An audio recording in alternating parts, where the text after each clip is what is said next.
Muy buenas noches, qué rico estar aquí hoy en medio de todo este panorama que nos rodea, tener la posibilidad de darnos una tregua y tomar esa tregua en uno de los espacios históricos más trascendentales, más inspiradores que se puedan encontrar. Va a ser justamente la polis de Atenas. Vamos a hablar del esplendor de Atenas.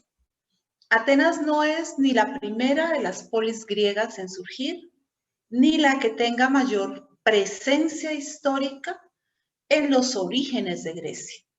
Sin embargo, los desarrollos que se darán y que tendrán lugar en la ciudad entre los siglos VII y IV van a ponerla en el marco de la historia de Occidente, no solo como un antecesor significativo, sino como un fundamento.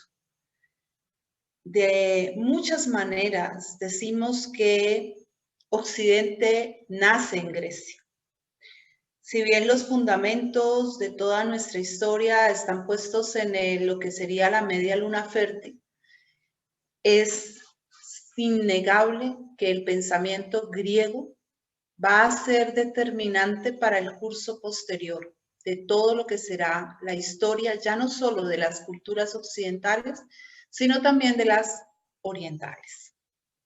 Es un pensamiento potente, es un pensamiento determinante. Vamos a hablar de Atenas en tres ámbitos: su historia, sus instituciones, y vamos a llegar al punto crítico, que es el de Pericles y el camino de la belleza. Una etapa tan importante que llegamos incluso a tomarnos el derecho y decir que hablamos del siglo V como el siglo de Pericles, que es mucho. Es el único personaje histórico al que se le atribuye una incidencia tan amplia sobre todo un periodo de tiempo tan extenso. Empezamos con la historia de la ciudad, y aquí tenemos una imagen. En esta imagen estamos viendo a dos dioses, fundamentalmente a dos dioses y a un árbitro. El árbitro es Tifón, pero los dioses son el dios Poseidón y la diosa Palas Atenea. De acuerdo con la mitología griega y ateniense, esas dos divinidades compitieron por ser dioses patronos de la ciudad que se iba a fundar, de la polis de Atenas. Y ellos se presentaron ante la asamblea de los ciudadanos y les ofrecieron una dádiva y permitieron a la ciudad y a la ciudadanía tomar la decisión de qué dádiva era más valorada por ellos.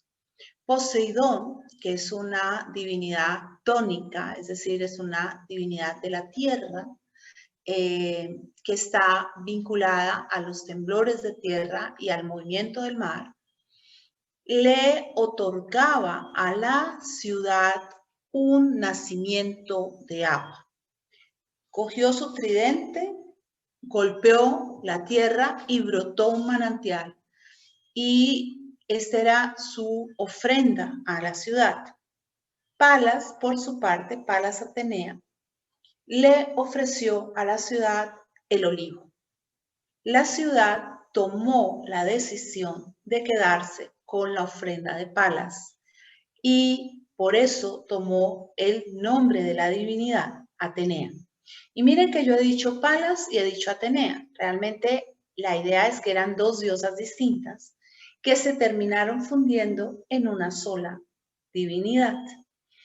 El que los atenienses se hayan dirigido o hayan elegido a Palas para que fuera su protectora es algo difícil de rastrear. No sabemos en qué momento lo pudieron haber hecho. Es probable que la ciudad de Atenas fuera una fundación muy antigua y que en esa fundación existiera la triple diosa que siempre aparece presente en toda la mitología griega, y Palas Atenea, la forma más potente de esta divinidad, terminara rigiendo los destinos de esta ciudad. Luego se hablaría de Poseidón para hacer la vinculación entre Atenas, la diosa, y los olivos. El olivo es la principal fuente de riqueza de Atenas, pero estar bajo el auspicio de Atenea también le representó a esta ciudad tomar una decisión en relación con el pensamiento y con la forma de la guerra, con la forma de la militancia. Sabemos que la localidad donde actualmente está la ciudad de Atenas estaba habitada ya desde la etapa del Neolítico, básicamente desde el cuarto milenio antes de Cristo, lo que supondría que habría presencia humana allí desde hace unos 5.000 años. Sin embargo, los habitantes no habían dado lugar a una formación civilizatoria tan significativa como para llamar nuestra atención. Sabemos, sí, que para el 1412 Atenas hacía parte de la civilización micénica, o sea, estaba vinculada originalmente primero a Creta y luego a Micenas, siendo un importante centro comercial de esta civilización gracias a su proximidad al que será después el puerto del Pireo, uno de los puertos mejor localizados de toda Grecia. Los atenienses siempre afirmaron desde muy temprano que ellos eran jonios puros, es decir, que nunca habían incorporado en sus orígenes étnicos elementos dóricos, sino que se identificaban con esta otra línea de los hijos de Heleno, que estaba contactada y vinculada con las ciudades del Asia Menor, las ciudades jónicas. Desde el año 900 a.C., Atenas fue uno de los centros de comercio y de prosperidad más grande de toda la región, al igual que fue Lefkandi en Eubea y Noxos en Creta. Y por tanto, Atenas comparte toda una cosmovisión. No en vano, el mito de Teseo parte de Atenas, es decir, Teseo es el héroe ateniense que llega a Noxos para deshacerse del Minotauro, que año tras año cobra un penoso tributo en vidas humanas, cegando de esta manera lo mejor de la juventud ateniense. Este mito de Teseo va entonces a relacionar directamente a la ciudad de Atenas con la civilización cretense y con la ciudad y con el palacio de Noxos. Hemos de decir algo que es importante, y es que Teseo será el nombre del primer rey griego, ateniense, perdón, el del primer rey de Atenas. En cuanto a la organización de la ciudad, lo primero que nace en relación con Atenas es la Acrópolis. La Acrópolis fue el área alta donde estaban los templos y donde la población podía resguardarse en caso de algún tipo de ataque. Otro de los elementos que ayudó a Atenas a ponerse desde muy temprano dentro de las ciudades que van a liderar a Grecia fue el acceso privilegiado al mar, lo que la llevó a tener ventaja incluso sobre ciudades como Tebas y Esparta, que eran dos ciudades muy potentes a lo largo de la historia de los primeros tiempos de Grecia. Bien, como les conté, el primer rey es Teseo. Teseo va a Creta, entra al laberinto con ayuda de Ariadna, la sacerdotisa local, y luego de matar al Minotauro, de cobrar su victoria, parte de nuevo en la nave que lo ha llevado hasta allí, junto con sus compañeros de viaje, y trae consigo a Ariadna y a Fedra. Ya una vez en el camino, para en cierto momento del trayecto para cargar agua y provisiones. Ahí se deja olvidada Ariadna, esa es otra historia de la que hoy no alcanzamos a hablar, y sigue rumbo a Atenas con Fedra, a quien constituye en su esposa. Teseo tendrá dos esposas muy conocidas. Una será Medea, la que también fue esposa de Jasón, y la otra será Fedra. Y de esta manera vamos viendo cómo a través del relato mitológico se va dejando ver la vinculación entre Atenas y las élites creto-micénicas. Ya en cuanto a la formación de la línea real en Atenas, sabemos que los primeros reyes de Atenas estuvieron muy vinculados con una aristocracia terrateniente que se va a llamar los eupátridas. Eu es un prefijo griego que quiere decir los mejores. Eupátrida son los mejores de la patria, ¿sí? Aquellos que se consideran mejor calificados para dirigirla, para gobernarla, para establecer su futuro. La ciudad de Atenas inicialmente fue gobernada a través de un rey que tenía una condición o una connotación religiosa, como es el caso de Teseo. Ya les comenté, no solamente va a Noxos, mata al Minotauro, que es la representación del poder cretominoico, se casa o toma a Ariadna y luego toma a Fedra, es decir, tiene una vinculación de carácter religioso, sino también por un grupo de hombres que eran los más importantes de la ciudad, algo parecido al Senado romano, a los viejos, a los mayores de Roma, que serán el aerópago. Se llaman aerópago porque se reúnen en el cerro de Ares. Y estos hombres van a tomar cada uno de ellos el nombre de arconte. Son los jueces de la ciudad, los primeros jueces de la ciudad. Y serán entre ellos donde aparecerá el Polemarcos, que será el comandante en jefe de la ciudad, quien liderará los ejércitos griegos en caso de necesidad. Bien, quiero antes de seguir contarles, este vaso que estamos viendo, estos vasos que estamos viendo, son vasos que se corresponden con el periodo final de la cerámica griega, posterior a las figuras rojas. Es una cerámica que se hace sobre fondo blanco, con lo que se supera una limitante de la figura roja, que era no poder adornar el fondo, y es una cerámica muy estilizada, donde podemos ver también cómo el desarrollo visual, el desarrollo de la figura se ha perfeccionado. Son las mejores muestras que tenemos de pintura griega, porque no tenemos pintura griega digamos, en frescos, tenemos solamente huellas de la pintura a través de la cerámica. Bueno,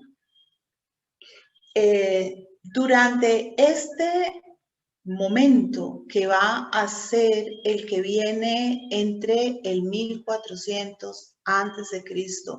y el 800 a.C., Atenas logra imponerse a otras ciudades aledañas de la región del Ática. Con ellas va a crear unas alianzas. Y a este proceso se le va a dar el nombre de sinoquismos, que va a llevar a que esas pequeñas localidades de los alrededores de Atenas se unan para dar nacimiento a la polis en sí misma. Es decir, el sinoquismos tiene que ver con pequeñas tribus locales que se unen todas juntas para hacer posible una sociedad más grande, más fuerte y donde, digamos, va a haber una población mayor que también va a quedar por fuera o va a quedar excluida de los procesos de la política y que van a seguir en manos o controlados por la nobleza. En el siglo VII la situación se ha vuelto muy difícil para los atenienses. Cada vez se ha vuelto más frecuente el proceso de endeudamiento que ha derivado en lo que se llamará la esclavitud por deudas. Cada vez se han hecho más grandes las brechas sociales entre quienes tienen mucho y quienes no tienen nada. En esa situación de tensión, el Areópago llamó a un hombre cuyo nombre era Draco y le dijo, háganos el favor y haga una ley nueva para la ciudad que permita que la sociedad pueda fluir y que nos ayude a superar toda esta situación de conflicto que tenemos. De allí va a venir el nombre de draconiano. ¿Qué es draconiano entonces? Es un código de comportamiento civil y político sumamente estricto que se basa en la imposición de formas antiguas. ¿Por qué? ¿Qué quería el areópago? El areópago no quería modificarse para ser más flexible, para abrir el margen de derecho de los desposeídos o los excluidos. El areópago lo que quería era mantener su situación de privilegio y seguir, digamos, estableciendo unas formas cada vez más rigurosas por las cuales los que habían perdido toda autonomía, toda libertad, toda propiedad sobre sí mismos, tuvieran que mantenerse en esa condición de esclavitud. En medio de esa situación aparece en escena uno de los hombres más grandes de la historia griega y ateniense, Solón. Solón es uno de los 9 sabios griegos y Solón va a llevar una propuesta al Areópago y a la ciudad. La ciudad está a punto de explotar en un gran baño de sangre. Eso ya había pasado en otras ciudades aledañas a Atenas. El Areópago estaba advertido. Entonces, cuando Solón les dice, yo puedo ofrecer una solución, ellos le dicen, listo, hágalo, nosotros lo vamos a respaldar. Él les dice, bueno, yo lo hago, pero ustedes se atienen a las consecuencias, porque yo no voy a hacer esta propuesta para que ustedes después digan que no la van a aprobar. Solón ya tenía la reputación de ser un hombre particularmente sabio y al darse esa situación, pues los atenienses dijeron, bueno, vamos a ver con qué nos resulta, con qué viene Solón. De los 9 sabios hay fundamentalmente 4 que son los que tenemos totalmente claros, que son Tales, Biantes, Pitágoras y Solón. Los otros 3 cambian según los diferentes historiadores y las mismas fuentes griegas. Entonces, en el 594 a.C., Solón viene con su propuesta. Y la propuesta de Solón va a dar como lugar la isonomía. Eso quiere decir que va a decir Solón que ninguno debe ser superior al otro. Todos deben tener la misma ley. Isos igual nomos, ley. Y va entonces a poner las bases para la democracia ateniense. En este momento no va a ser la democracia como la vamos a encontrar en el siglo V, pero sí las bases para llegar allá. En primer lugar, Solón va a decir, se suprime la esclavitud por deudas. A partir de ahora, ningún ciudadano de Atenas tiene derecho a tomar como esclavo a su vecino en pago de ninguna deuda. Y va a liberar a todos aquellos que habían caído bajo este sistema. El sistema de esclavitud por deudas no es un sistema de esclavitud común y corriente. ¿Qué quiere decir esto? Quiere decir que la persona que no ha podido rendir con los impuestos, que se ha ido quedando rezagada económicamente, va a tener que pagar los préstamos que le hagan con su fuerza de trabajo. Pero eso no supone que esa persona se convierta en un bien mueble, como es el caso de la esclavitud clásica. Nadie la puede coger, vender, comprar, usar como ella quiera. Solamente puede disponer de su tierra o de su fuerza laboral. Bien, a pesar de esto, bueno, Solón va a decir esto, va a organizar el aerópago, va a distribuir las tareas, va a decir cómo cada uno tiene que comportarse, va a señalar la necesidad de que cada uno aporte a la sociedad ateniense lo mejor de sí mismo, que no hayan prácticas que deriven ni en la tiranía ni en el exceso, y va asimismo a poner, digamos, unos límites comportamentales para decir qué es lo correcto, qué es lo bueno, qué es lo que se puede y qué es lo que no se puede hacer. Inicialmente las políticas establecidas por Solón fueron muy eficientes, pero después de un cierto tiempo volvió a haber agitación. En medio de esa agitación surge entonces nuevamente un grupo de liderazgo popular que viene regido por un hombre que se llama Pisístrato. Pisístrato toma el poder en el año 541 a.C. y se establece un régimen que se va a llamar tiránico. La tiranía no quiere decir que sea un régimen malo en principio. El nombre viene de la ciudad de Tiro, y fundamentalmente tiene el carácter de que es un gobierno autocrático que se ejerce desde arriba, que no da mucho espacio para la, digamos, para la discusión y la concertación, sino que se impone, entonces usa la fuerza. La tiranía es peligrosa. ¿Por qué? Porque si el tirano es bueno, pues puede que las cosas vayan bien. Pero si el tirano no es bueno, pues las cosas van a ir verdaderamente mal. Van a ir muy, muy, muy, muy, muy mal. Entonces, por esa razón, se vuelve tan necesario, tan importante buscar otro tipo de salida.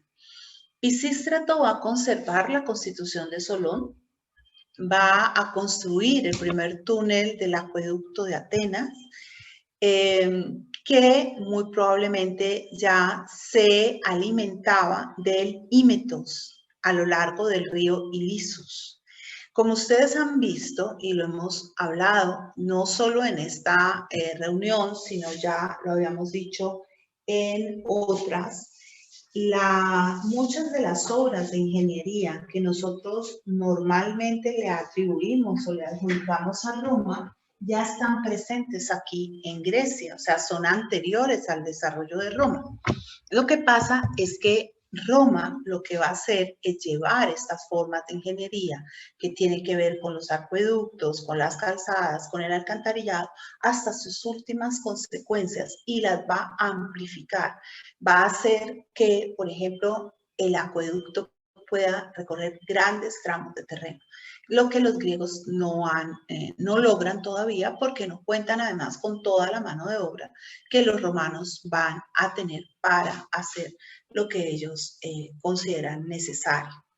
Miren ustedes, aquí vemos la diferencia en este leikos, leiketus, perdón, que es un recipiente que tiene una embocadura en forma de embudo, que generalmente se usa para perfume, pero también se puede usar para ciertos aceites o vinos, Miren la diferencia entre este estilo, que es de fondo blanco, figuras ya con color, con pigmentos de diferentes colores, que son una cerámica muy estilizada, de una calidad muy alta, que es creada o propuesta desde Atenas, con esta cerámica, que es la que más comúnmente vemos nosotros en los museos, que es la cerámica de figuras rojas. Las figuras rojas es una cerámica que gana mucho en relación a figuras negras, porque logra perfilar el cuerpo humano y darle mayor relieve, pero pierde la posibilidad de amplificación sobre el fondo. Entonces, esta cerámica que estamos viendo acá es posterior a esta. Esta la vamos a encontrar entre el siglo V antes de Cristo, sexto, quinto, y esta ya es cuarto, tercero. Ya es muy, muy, muy posterior. Bien, los hijos de Pisístrato no fueron tan hábiles como él y no pudieron mantener el control de la ciudad por mucho tiempo. Así que en el año 514 a.C., Hiparco, que era el hijo que estaba gobernando, fue asesinado en una disputa privada por un joven que simplemente tuvo, digamos, un exabrupto. Y esto hizo que el otro hijo, Hipias, se volviera un dictador mucho más duro que su padre y su hermano, y se hizo absolutamente impopular, de manera que fue derrotado y fue derrocado en el año 510 a.C.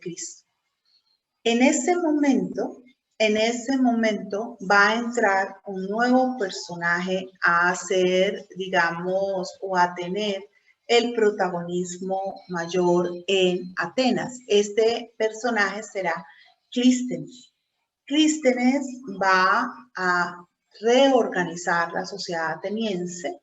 La sociedad estaba organizada en 4 filé o tribus que las había creado Solón, y ahora Clístenes crea 10 tribus nuevas y les da nombres de diferentes héroes legendarios para crear un vínculo, porque las filé originales tenían como origen o como principio a personajes históricos que realmente habían existido, personajes que eran antecesores de las personas que configuraban este grupo. Ahora se trata de una unión más o menos arbitraria que busca generar esa isonomía entre los miembros pertenecientes a la sociedad ateniense, y que ahora se van a constituir estos grupos en formas de electorado. Cada filé se va a su vez a dividir en 3 trites, y cada tritis va a tener uno o más demes o demos, de manera que, como ustedes ven, se van amplificando las estructuras de poder y se va generando una organización que, al ser más amplia, permite también que haya un grado más alto de participación. La filé tiene unos miembros, y esos miembros van a escoger a los 50 que van a constituir la bulé, que es el consejo que va a gobernar Atenas en una base de día a día. La asamblea, por su parte, también va a estar abierta a todos los ciudadanos. La asamblea era la última instancia decisiva. El problema con la asamblea era que no se la citaba con mucha frecuencia. Realmente solo se la citaba en situaciones extremas. En ese momento, entonces, se tomaba la determinación de llamar a los ciudadanos. Todos ellos se reunían en lo que era como la falda de la montaña, y ahí participaban en la toma de decisiones. Ya el aerópago solo queda limitado a unas pocas funciones. Esas funciones van a tener que ver específicamente con asuntos de carácter religioso que van a ser muy específicos o con delitos o crímenes. La mayoría de los cargos públicos se van a sortear. Este sorteo, lo vamos a ver nosotros ahora, era un sorteo muy aleatorio. No había manera de intervenirlo. Era un sorteo que realmente iba a llevar básicamente a que cualquier ciudadano de Atenas tuviera la posibilidad de ejercer los cargos públicos. Aunque los 10 miembros más importantes en la dirección de la ciudad, que eran los 10 estrategos, eran elegidos directamente por el pueblo. Entonces, estos va entre ellos el que va a estar el estrategos mayor, que va a ser el caso de Pericles, que son los que guían a la ciudad en el proceso militar. El sistema que se creó con Clístenes fue un sistema que se mantuvo bastante estable. Solo en algunas oportunidades llegó a tener alguna clase de interrupción. Y sí, voy a mirar.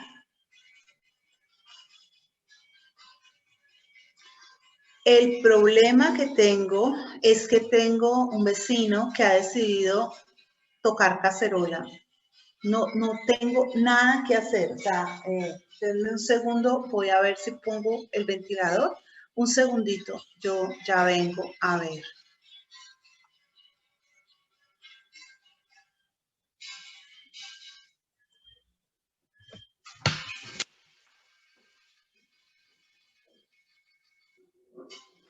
A ver. No, es que estoy haciendo todo lo que puedo. Voy a ponerme más cerca al micrófono a ver. Me dicen si mejora el sonido, pero es que no hay nada que pueda hacer porque ni siquiera es en mi unidad. Y como lo único que he hecho es pedirle a Dios que le calce el brazo, pero pues es la única opción que tengo. No tengo nada que pueda hacer. Bueno,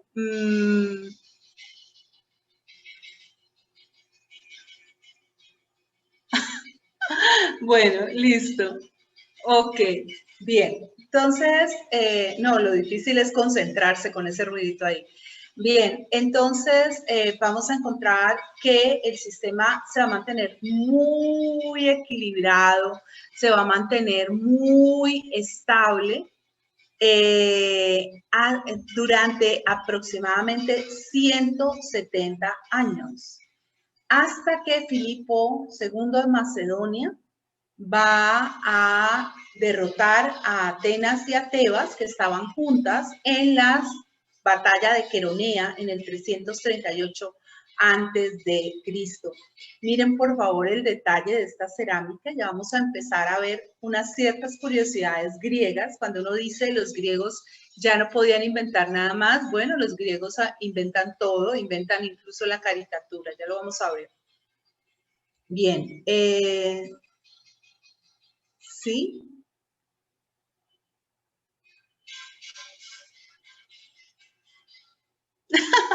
Bueno, antes de que Atenas surgiera como una verdadera líder en Grecia, ya el liderazgo que se ejercía era el de Esparta.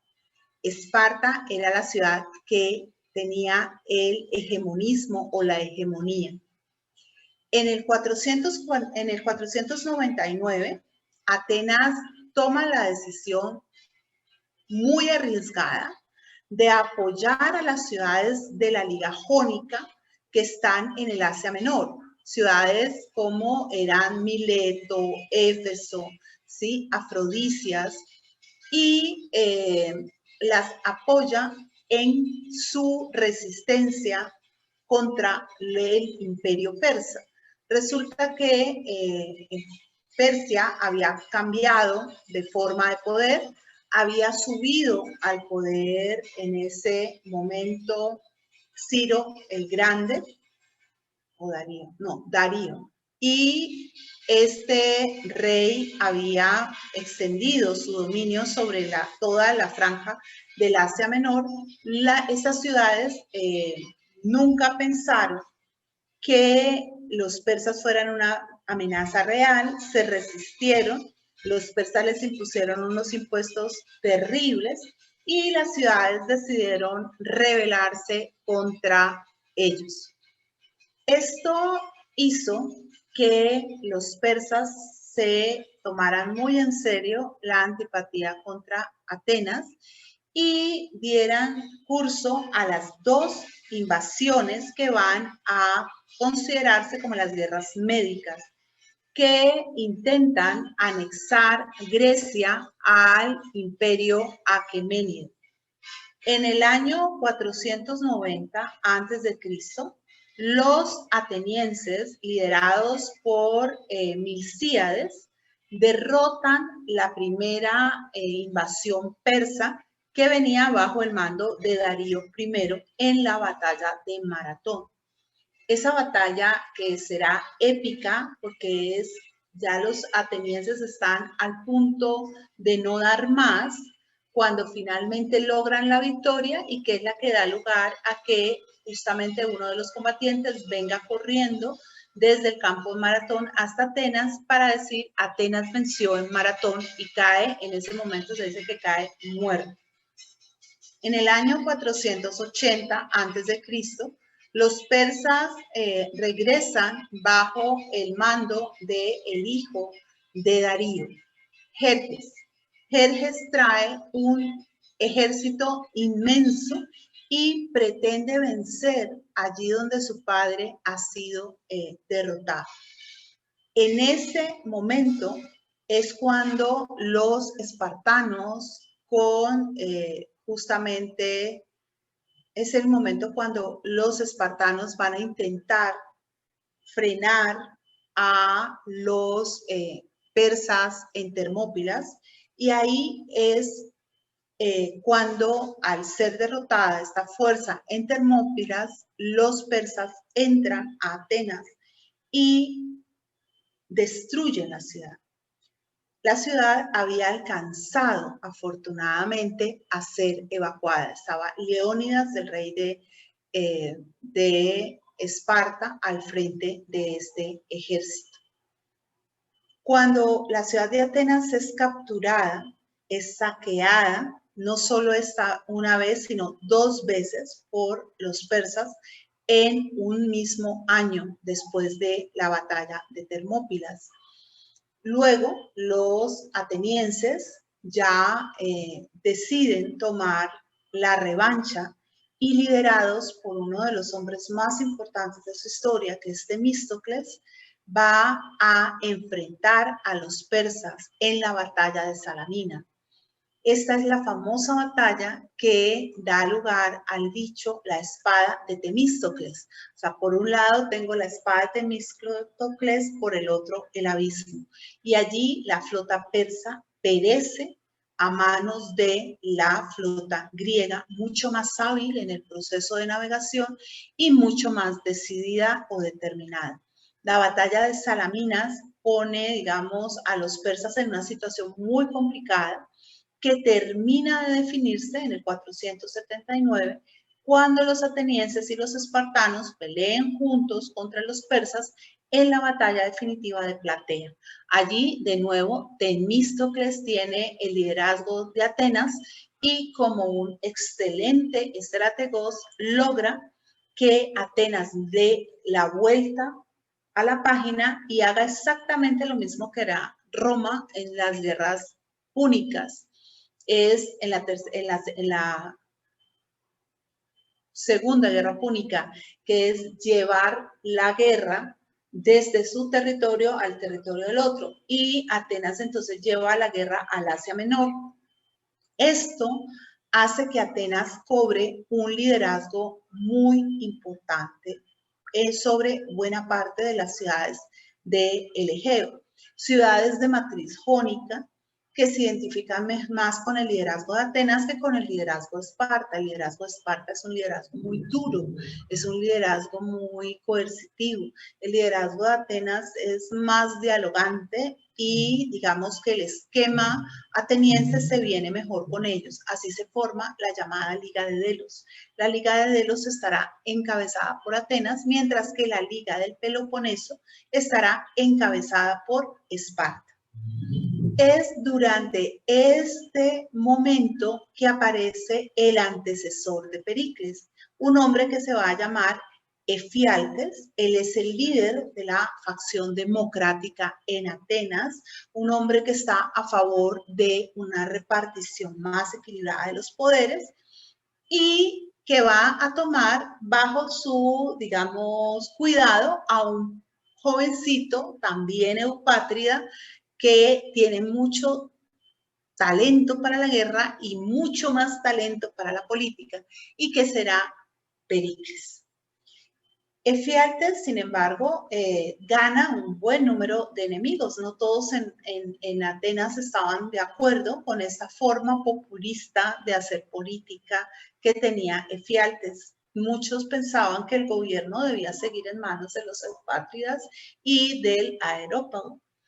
Y como les digo, como dice el refrán, si huyendo de la cruz vas, más pesada la hallarás. Es decir, este grupo que se deshizo de Efialtes pensando que era un peligro, no vio venir que el verdadero peligro venía detrás, que va a ser justamente Pericles. Pericles logra entonces ser elegido como estrategos en el 445 y va a ocupar ese cargo hasta el 429, que es el año de su muerte. Se hablan de 50 años consecutivos durante los cuales Pericles fue el estrategos más importante de la ciudad de Atenas. Un periodo tan largo, tan importante, tan significativo como para imprimirle carácter a todo el siglo. ¿Fueron 50 años? Probablemente no. Probablemente sea una manera de establecer el cálculo. Lo que sí es cierto es que Pericles hizo una serie de transformaciones profundas en Atenas.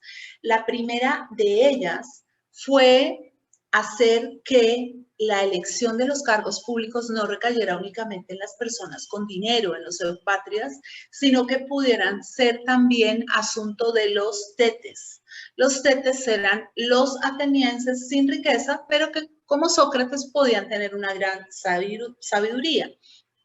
Y además de eso, él creó un sistema que fue la mistoforia. La mistoforia significaba que a estos tetes o a las personas que ejercían cargos públicos se les iba a pagar, de manera que los ciudadanos que fueran elegidos para las instituciones atenienses pudieran dedicarle a Atenas todo el tiempo requerido y todo el tiempo necesario y no estuvieran pensando en cómo garantizar su propio sustento.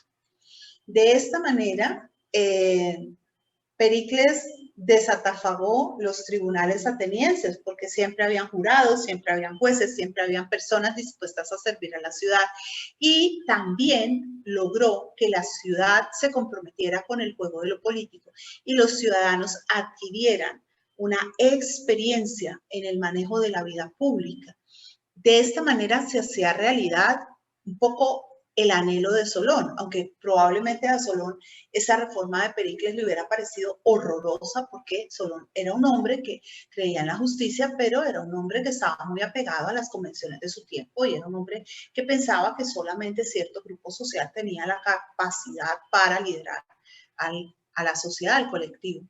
Pero Solón de muchas maneras trata de lograr que se desarrolle un sentimiento político lo suficientemente fuerte como para que las personas busquen hacerlo mejor, ya no solo para su desarrollo individual, sino para el desarrollo colectivo. Y se logre entonces una moral pública lo suficientemente sólida como para hacer de Atenas la más importante ciudad de toda Grecia. Bien, Pericles no se contentó con la transformación institucional. Pericles va a ser un hombre que va a tener una cierta forma de megalomanía o megalópolis que lo va a llevar a querer que Atenas sea lo más grande que haya existido, la polis más importante de todo el mundo griego, la polis cuya forma externa de arquitectura esté totalmente vinculada con sus instituciones democráticas. Era una forma de impregnar la historia, de trascender la historia. Y eso lo va a hacer de una manera que hoy en día censuraríamos mucho, porque lo va a hacer tomando para ello todos los fondos de la Liga de Delos. Los fondos de la Liga de Delos estaban o descansaban justamente en la ciudad de Delos, la isla de Delos, pero eran fondos para provisionar las naves, para apertrechar, digamos, el ejército, para conseguir todo lo necesario para defenderse en caso de un ataque por parte de cualquier tipo de enemigo, principalmente del gran rival que es la Liga del Peloponeso. Pericles convenció a los miembros de la Liga de que esos fondos no deberían estar en Delos, sino que deberían ser traídos a Atenas y ser resguardados en la Acrópolis de Atenas. Y usó ese dinero para construir el puerto del Pireo, para construir las murallas alrededor de Atenas y para crear el entorno arquitectónico de la Acrópolis, donde el Partenón es uno de los edificios más sobresalientes, más significativos. No es el único, porque es que ahora que lo recorramos la Acrópolis vamos a darnos cuenta de que realmente todos los edificios que están comprometidos con el complejo de la Acrópolis son extraordinarios. No hay uno que se quede rezagado, aunque sin lugar a dudas el Partenón es entre todos el más sobresaliente. ¿Cómo eran las magistraturas de Atenas ya antes, pero sobre todo durante el periodo en el que Pericles estuvo en el poder? Bueno, las magistraturas eran una proyección del derecho de soberanía del pueblo ateniense. El pueblo ateniense es libre, es soberano y define sus condiciones de vida por sí mismo sin ninguna clase de intermediación. Quiere decir que la democracia ateniense no es una democracia como la que tenemos nosotros actualmente, no es una democracia representativa, sino que es una democracia directa. Y en este sentido, cualquier persona puede ser convocada a ejercer las magistraturas. De manera que en Atenas, por primera vez en la historia del mundo, va a tener igual valor la palabra de un pobre que la palabra de un rico en la asamblea. Todos los hombres son iguales, políticamente iguales. Económicamente son diferentes, pero social y políticamente son iguales en Atenas. Hay un grupo de personas que siguen ejerciendo un poder superior, los censores, estos miembros del aerópago, ellos van a seguir existiendo, no va a suprimirse la institución, pero su poder va a estar muy limitado. Y van a tener la posibilidad de hacer parte de la organización fiscal militar de la ciudad, pero no van a tener la posibilidad de jugar con los privilegios y administrar los privilegios políticos o sociales dentro de la ciudad. El principio de igualdad, no obstante, representaba riesgos muy grandes. No todo el mundo tiene la misma capacidad, no todo el mundo tiene la misma agilidad, no todo el mundo tiene la misma integridad. Y era cierto que muchos atenienses adolecían de lo que adolecen tantos pueblos, incluido el nuestro, pobreza e ignorancia. Y estas dos condiciones se volvían muy complicadas a la hora de administrar o de ejercer los cargos. Entonces, Pericles toma la determinación de implementar una serie de medidas de manera que los pobres no sean tan pobres y no sean ni mucho menos tan ignorantes y puedan participar e intervenir de una manera mucho más igualitaria con las personas que tienen otras condiciones sociales. Así, entonces, como les decía, por un lado se establece la concesión de los sueldos a los funcionarios públicos. También se va a hacer un ejercicio por parte del gobierno para buscar y suministrar trabajo a los más pobres y se va a otorgar tierras a los pobladores que han quedado desposeídos de ellas. Es claro que es muy importante lograr un bienestar económico para poder tener un bienestar social. También la ciudad de Atenas determina una serie de medidas para ayudar a las viudas de guerra, a los inválidos, a los huérfanos y a los indigentes y proporciona otras formas de subsidio o ayuda social para lograr que esa isonomía sea realmente eficiente, es decir, se cumpla en realidad. Otro elemento que fue importante para lograr deshacerse de los problemas propios de la desigualdad, de la corrupción, del clientelismo, de la acaparación de los cargos públicos y la manipulación del poder que está relacionado con ellos, fue hacer que todos los cargos fueran obtenidos por sorteo y no por elección. Entonces, se establecía un sistema de acuerdo con el cual todos los cargos rotaban, de manera que básicamente se buscaba que una persona pudiera ocupar las distintas magistraturas de acuerdo a un turno que iba presentándose. Así era, digamos, absolutamente posible que todo el que fuera capaz de servir a la ciudad pudiera servir a la ciudad sin que hubiese ningún tipo de impedimento, ni económico, ni por condición cívica. Esto no lo dice Tucídides, el historiador, que escribe entre el año 460 y el 400. En cuanto a la forma en que funcionaron, operaron, trabajaron los magistrados, hay que decir que los magistrados fueron sometidos a un control absolutamente riguroso. La elección se hacía usando habas, entonces se metían frijoles blancos y negros en una caja y de acuerdo a el color que se decidiera, la persona que sacaba el frijol era elegida en el cargo o no. De esta manera se lograba la alternancia.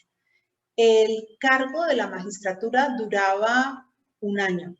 En eso era bastante parecido al caso romano. Y esto era vigente incluso para el caso de los estrategos. En este sentido, digamos, es excepcional la elección de Pericles año tras año, porque a los estrategos, como digamos, no, les decía, no se escogen por sorteo, sino que se escogen por designación pública. Cuando se acababa cada año la magistratura, los magistrados tenían que rendir cuentas ante la ciudad. Se hacía un juicio público sobre lo que había sido su administración y el manejo de las finanzas públicas que estos habían desarrollado. Los puestos más, digamos, más aclamados, los puestos más honrados, eran los de arcontes. Digamos, estos arcontes no tenían poder como el estrategos, pero sí tenían prestigio y eran los encargados de presidir los tribunales. Para los griegos, el arcontado es muy importante porque es el origen del gobierno humano. Ya lo vamos a hablar ahora. Cada año los atenienses escogían 10 estrategos o generales y el más importante de todos pues era como el mega estrategos, que era el caso de Pericles, era el que regía sobre el resto. En cuanto a la asamblea es el órgano constitutivo más significativo de todos, en el sentido de que aglutina la mayor parte de la población. Sabemos que el número máximo de miembros de una asamblea ateniense llegó a ser de 6.000 participantes y se reunían en la colina de Fénix frente a la Acrópolis. Las sesiones de esta asamblea podían durar desde el amanecer hasta el anochecer y las reuniones que se llaman eclesia van a darse hasta 40 veces en el año. Hay hasta 40 oportunidades en las que son conminados los atenienses a comparecer en la eclesia. Eclesia es el nombre de la asamblea, iglesia. ¿Sí? La asamblea va a decidir las leyes, los decretos propuestos, las decisiones generalmente estaban basadas en las leyes antiguas que llevaban ya mucho tiempo en vigor y que tenían mucho prestigio, eran muy respetadas. Para los antiguos, ese valor del tiempo es determinante. O sea, la idea de cambiar por cambiar no es muy bienvenida. Generalmente lo que se piensa es que si así lo hicieron los antepasados, así estuvo bien y así lo deberíamos seguir haciendo. Los proyectos de ley se votaban en 2 etapas. La primera etapa la votaba la asamblea en sí misma y la segunda el consejo obulé, que ya le daba la sanción definitiva.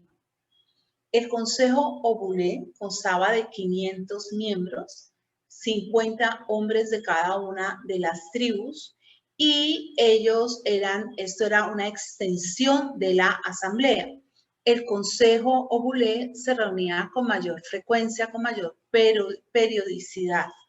Se los escogió también usando el sistema de las habas o frijoles. Y las personas que salían electas eran denominadas britanos, se reunían en el Britaneo, que era esa colina de Fénix. ¿Sí?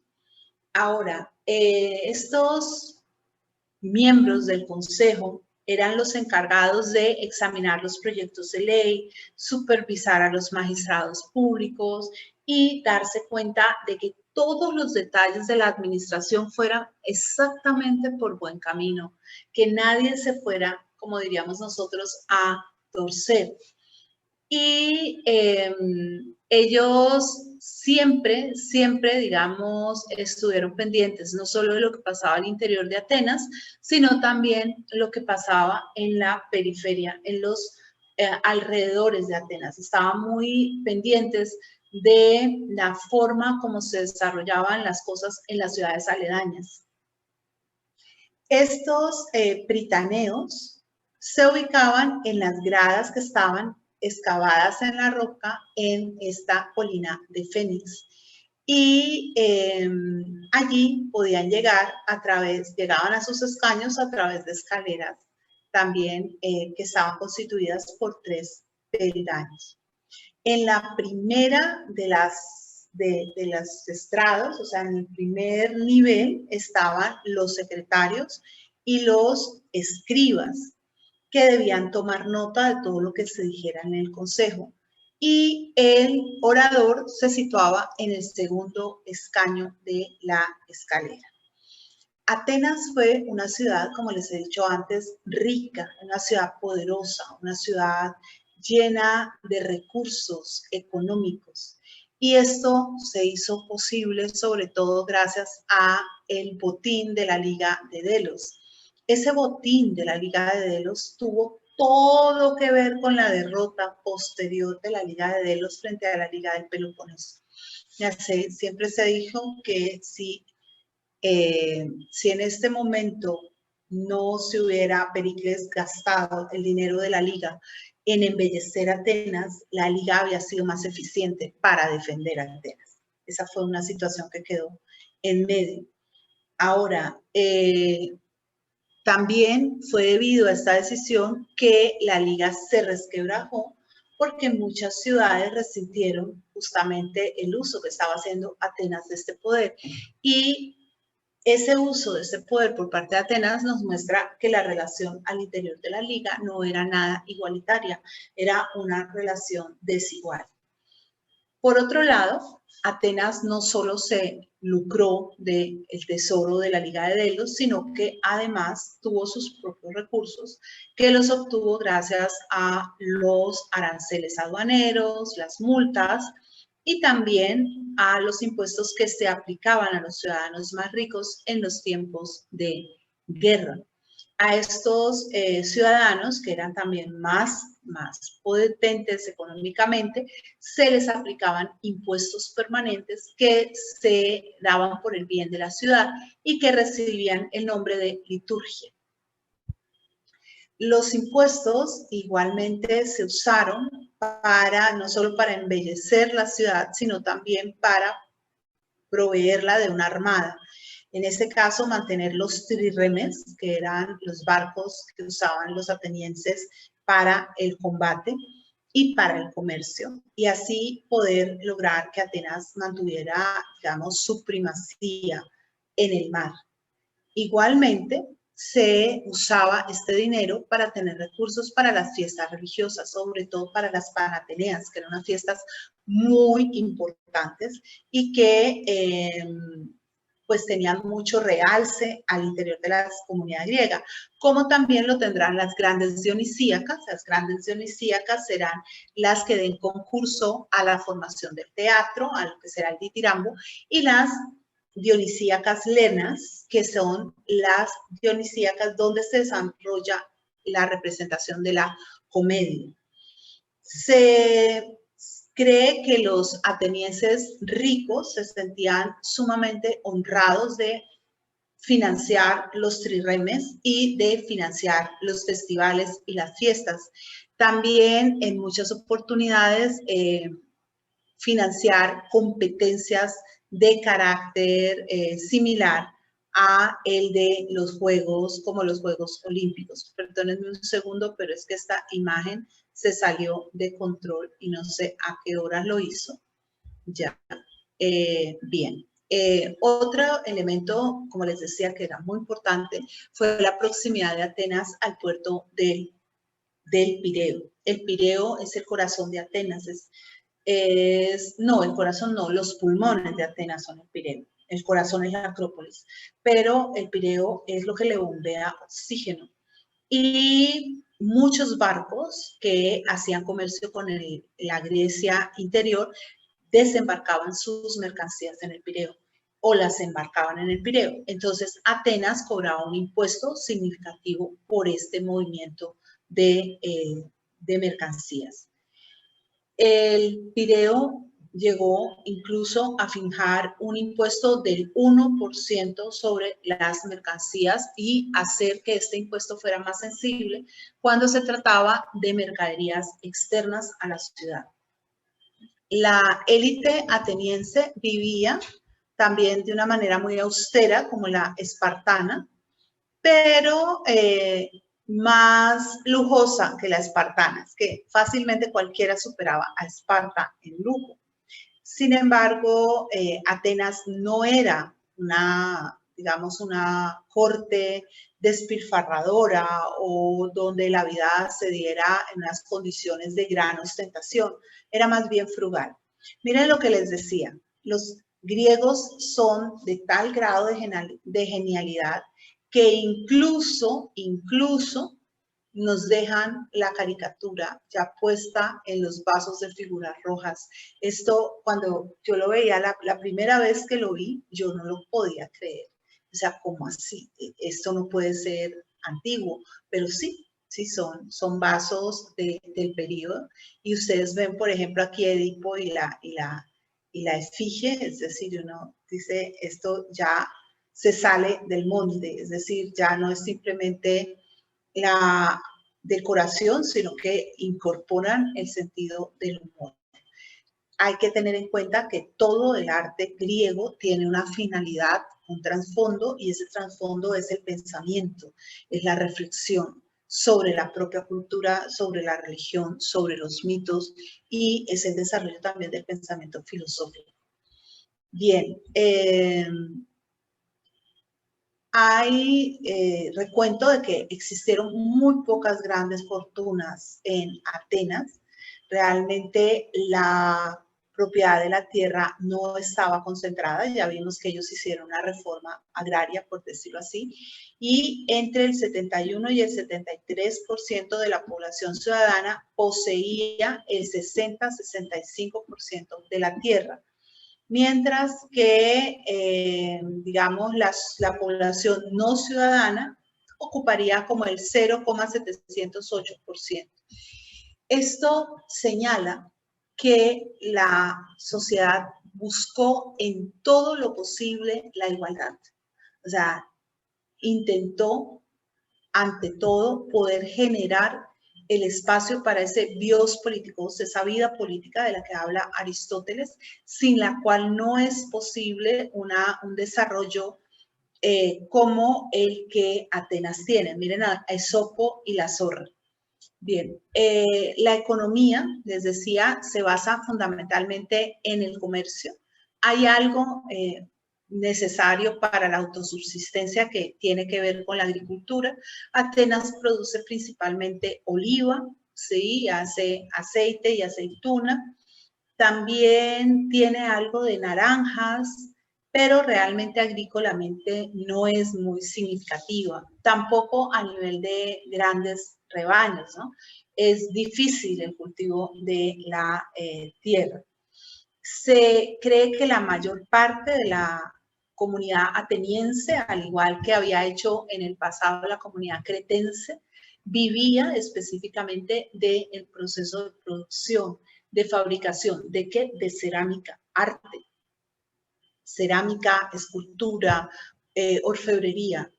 Atenas es una ciudad que produce los objetos más valiosos y ese valor es un valor agregado por el trabajo y la creatividad humana. Es que es muy distinto cuando el valor es por la orfebrería, porque el objeto de orfebrería tiene un valor por el metal en sí. Pero la cerámica es un material realmente muy pobre.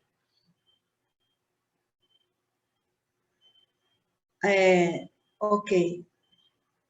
Es un material muy pobre. Entonces, hacer que este material tan pobre realce supone una habilidad técnica tanto para el manejo de la pieza en alfarería y como la pintura. Hay que tener en cuenta que generalmente estos talleres son talleres complementarios. Un artista es el alfarero y otro artista es el pintor.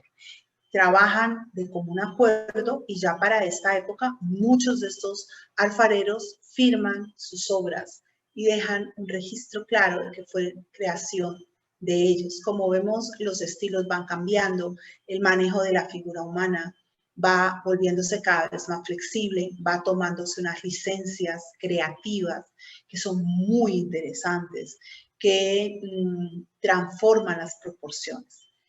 Y como les decía, la agricultura en un nivel básico, los griegos tienen que poder solventar la alimentación de una manera autónoma, porque si no la polis no puede ser tal.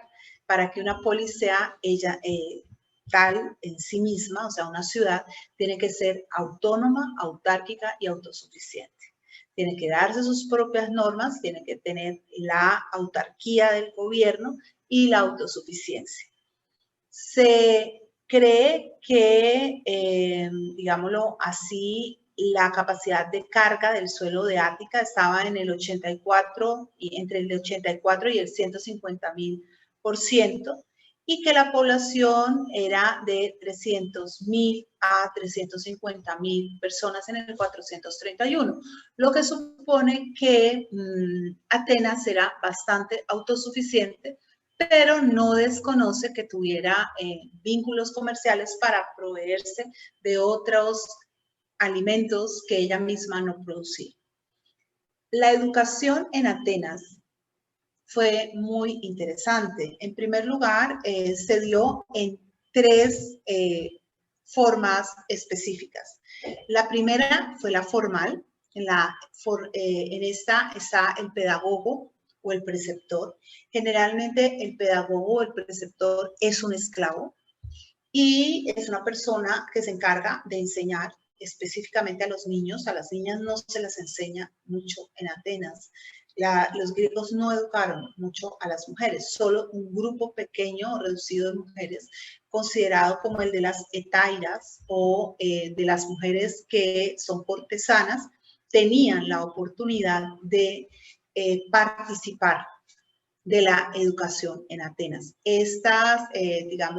Estos pedagogos enseñaban a los niños la lectura, la escritura, Homero, las matemáticas, la historia y la música, que eran el pensum básico de la educación griega. Luego venía una segunda forma educativa, que era la gimnasia.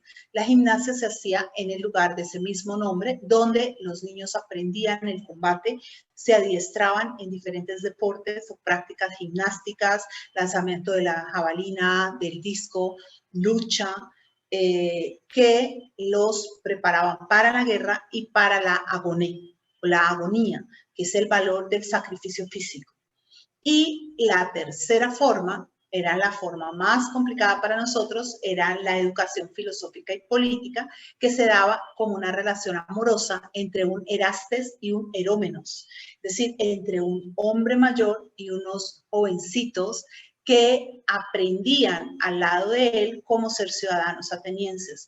Esta relación podía pasar al plano sexual, físico o no, pero era en general una relación de admiración y una relación amorosa.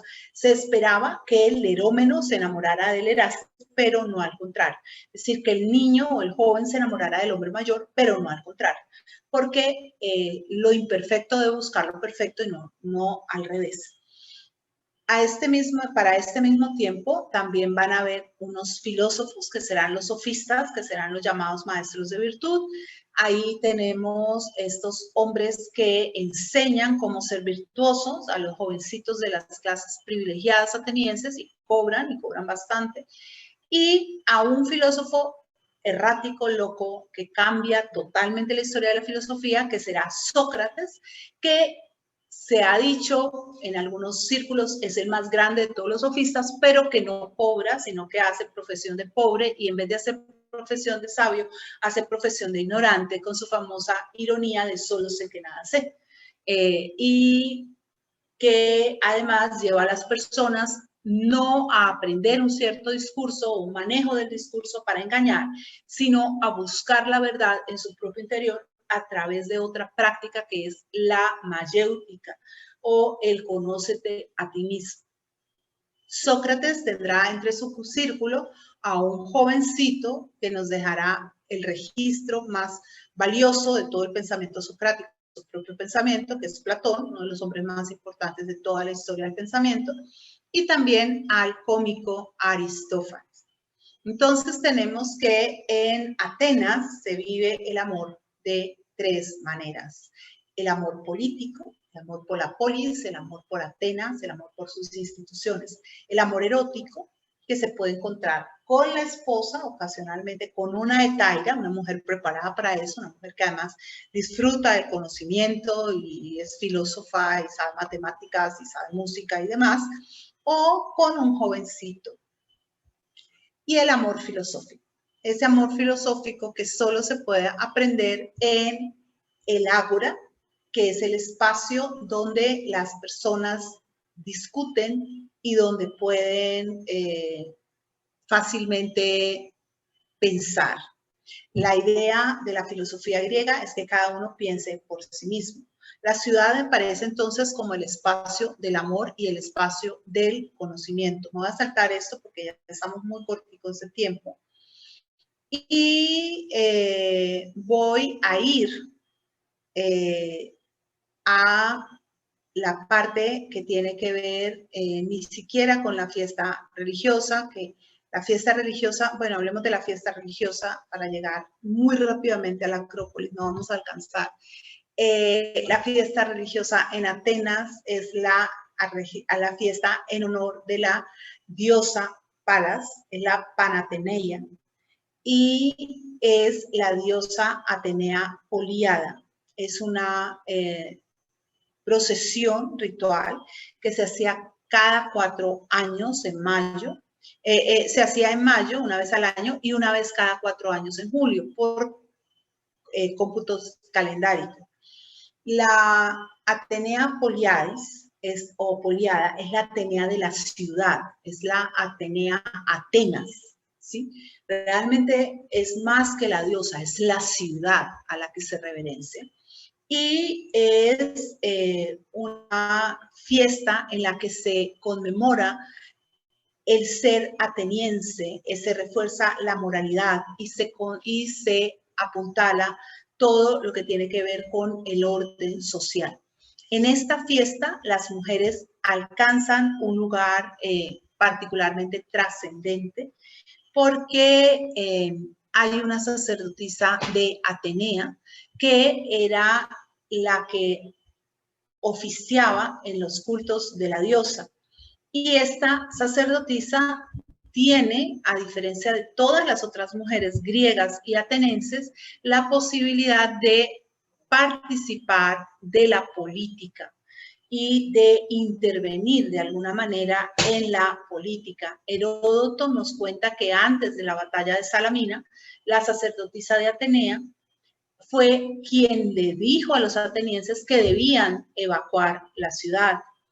Y lo hizo señalándoles que la serpiente sagrada, que era la serpiente que vivía en la Acrópolis, ya se había ido de la ciudad y que por eso la población se salvó.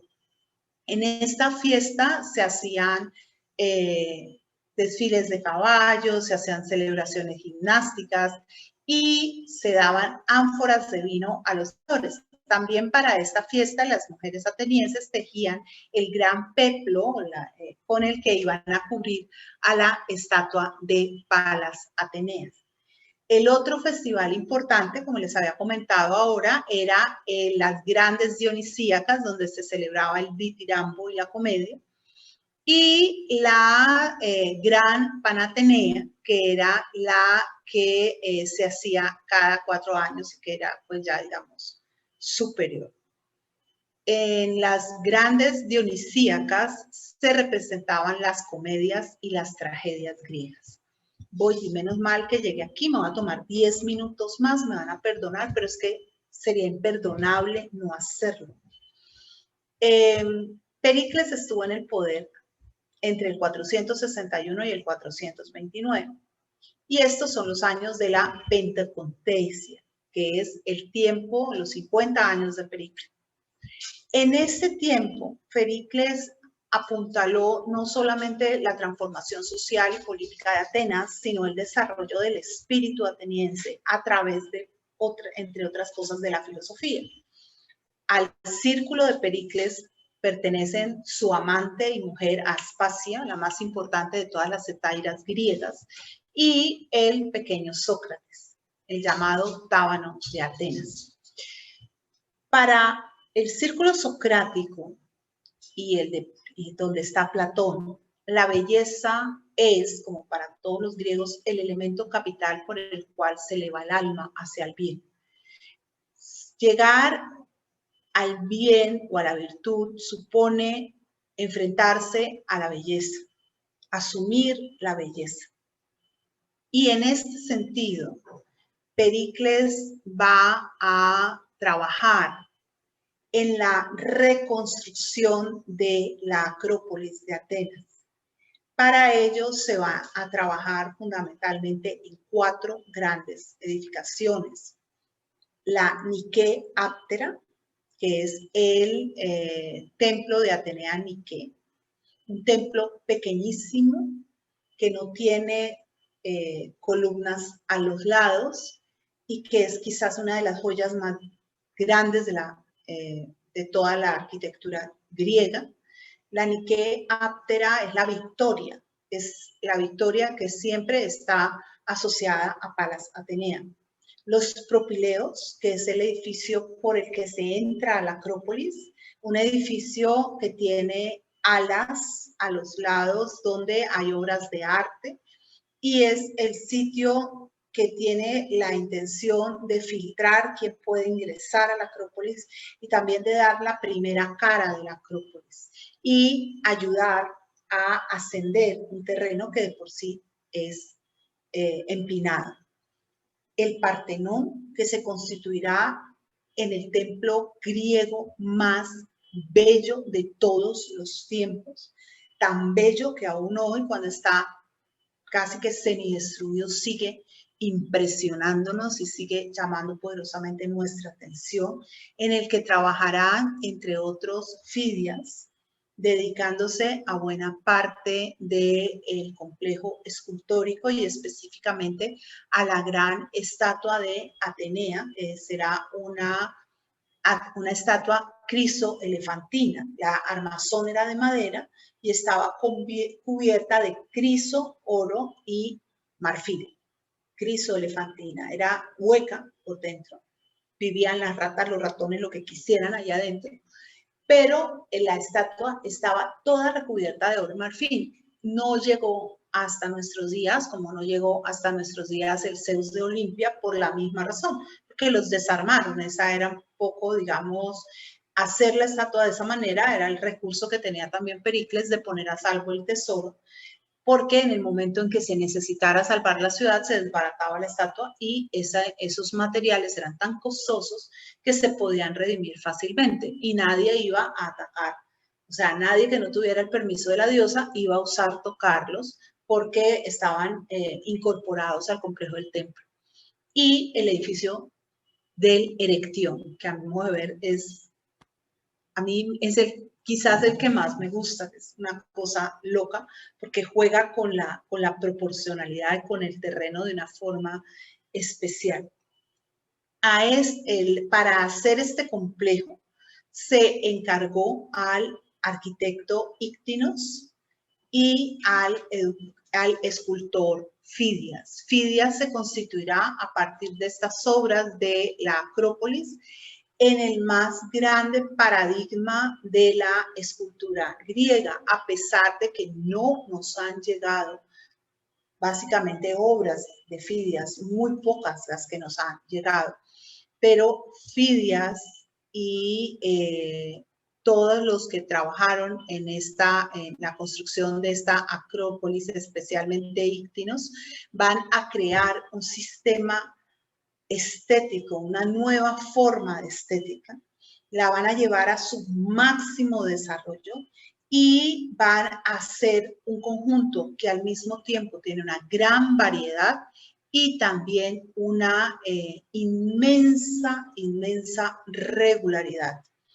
Se habla de que el Partenón, o sea, el comienzo de las obras se hizo en el 448-447 y que fueron terminadas 10 años después, en el 438, lo que implica muy corto plazo de tiempo para una obra de tales proporciones o magnitudes.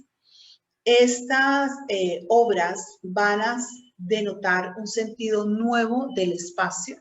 Hoy en día vemos el Partenón obviamente como él no es, ha perdido muchos de sus muros, vemos las columnas bastante liberadas, pero lo que es más bello del Partenón es que es un edificio de un gran peso que parece absolutamente liviano, es completamente aerodinámico. Lo otro que es totalmente fantástico en el Partenón es que en el Partenón no hay una sola línea recta. hay unas curvaturas mínimas que hacen que se corrija la desviación visual, la desviación óptica. De esta manera, el edificio aparece perfecto ante los ojos de quien lo está contemplando. El Partenón, como las otras obras de la Acrópolis, están llenos de detalles escultóricos. Entre estos detalles escultóricos, uno de los más significativos son las metopas, que son estas pequeñas placas de relieve que se van entrelazando como en un pasacintas a lo largo de lo que van a ser los dinteles de la construcción. Aquí los vamos a ver, ustedes miren aquí. Aquí están las preciosas, aquí estaban las preciosas metopas, ¿sí? En esas metopas se van a tocar temas propios de la mitología griega, de una gran relevancia para la ciudad de Atenas y para los atenienses.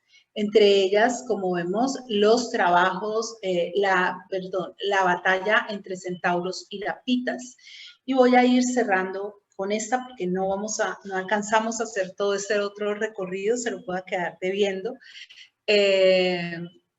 Y lo que estamos viendo es esa batalla entre centauros y lapitas, de acuerdo con la mitología griega.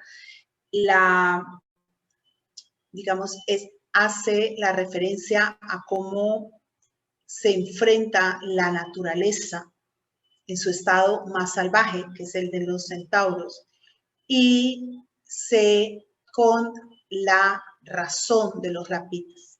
Hace relación al matrimonio del rey Piritoo con la reina Hipodamia. Piritoo e Hipodamia se iban a casar. Los lapitas, que eran el reino de Piritoo, habían tenido una enemistad previamente con los centauros, pero la habían finiquitado. Entonces decidieron invitar a los centauros a la fiesta del matrimonio. Los centauros vinieron y estaban muy cultos, muy bien controlados, pero había una norma. Se había dicho que los centauros no debían beber vino, que no se les debía ofrecer vino porque perdían inmediatamente el buen juicio.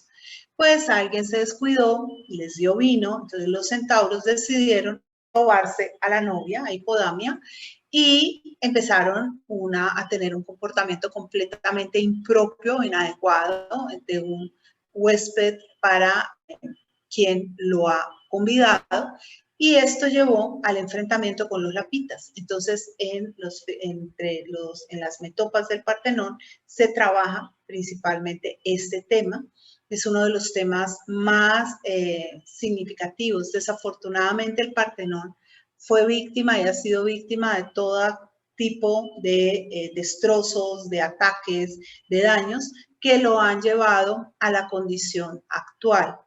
Y por eso no lo podemos contemplar como seguramente lo vieron las personas del tiempo de Pericles, que es como nos lo muestran las reconstrucciones. Así estaban pintadas las metopas. Las metopas tenían fondos rojos y con entrecruzados azules. De esa manera se generaba una impresión visual muy importante para el observador. Recordemos que toda la escultura antigua estaba completamente adornada.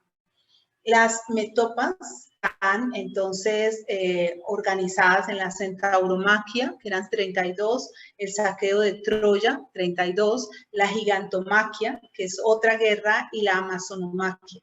En todas se trata el mismo asunto, el asunto de cómo la razón debe sobreponerse a toda forma de naturaleza. Quizás por eso Atenas es de todas las polis griegas la que más nos seduce, la que más nos encanta, la que más nos llama la atención, porque es la polis que exalta con mayor fuerza, con mayor trascendencia el poder de la razón humana y la capacidad que tenemos los seres humanos para construir la civilización y para darnos a nosotros mismos una forma de vida más digna y más capaz de producir felicidad. Con esto voy a cerrar porque definitivamente no cierro. Teníamos un tiempo, teníamos unos espacios. Ojalá pudiéramos tener más adelante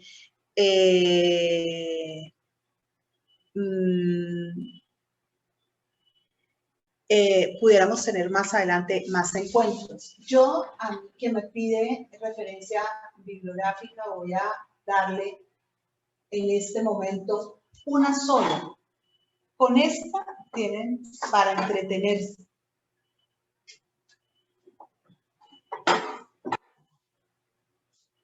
Se llama Paideia, es el libro de Wagner Jäger y Paideia es cultura en Grecia. Ya en relación con lo otro, yo, pues en primer lugar, como les digo, está en segundo lugar, hay un libro que se llama Los mitos griegos de Robert Graves, está Finlay, o sea, de Grecia hay mucho para leer.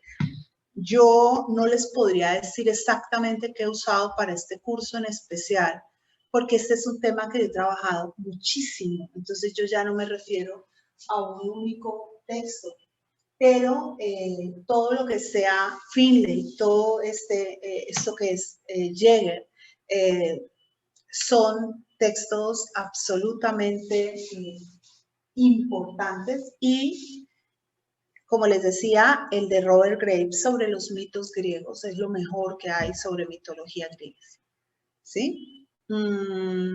Para uno varios cursos en mitología griega, a ver, yo no les recomendaría un curso de mitología griega, siendo muy honesta. ¿Y por qué? Porque la mitología es algo que es como los mariscos. La mitología, yo digo que es como los mariscos porque es algo que sabe muy rico en pequeñas dosis y en dosis muy grandes de marea. Si no, a no ser que ya vayas trabajando, porque la mitología tiene que uno poderla referenciar. Entonces es algo que vale la pena. Ay, no he podido, no sé qué pasa aquí.